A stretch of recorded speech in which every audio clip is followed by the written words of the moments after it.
नमस्कार, तुम्ही पाहताय न्यूज 24 महाराष्ट्र। आज आपण आहोत अप्रभागामध्ये आणि अप्रभागामध्ये येण्याचे कारण म्हणजे या ठिकाणी अप्रभागामधील अधिकारी सिलेक्टिव्ह अतिक्रमण कारवाई केली जाते असे नागरिकांचे म्हणणे आहे।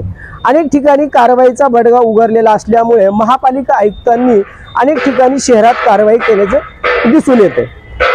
विविध ठिकाणी कारवाई करत असताना अप्रभागामधले अतिक्रमण विभाग सिलेक्टिव्ह कारवाई करत आहे का असा प्रश्न उपस्थित होऊ लागलाय।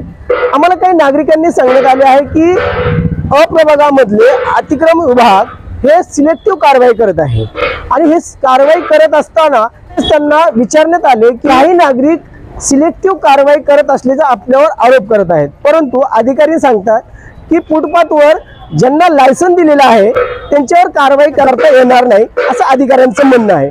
परंतु जर कारवाई सरसकट केली तर मात्र सर्वांवर करावे असे नागरिकांचं म्हणणं आहे। परंतु अधिकारी सांगतात की या ठिकाणी आमच्याकडे जागा नसल्यामुळे या ठिकाणी या अतिक्रमण केलेल्या नागरिकांनी त्यांच्याकडे लायसन असल्यामुळे त्यांच्यावर कारवाई करता येत नाही असं त्यांचं म्हणणं आहे।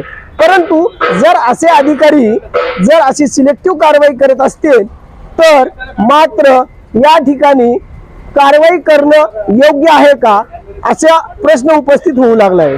कॅमेरामॅन वैभव साळुंकेसह गणेश शिंदे, न्यूज 24 महाराष्ट्र।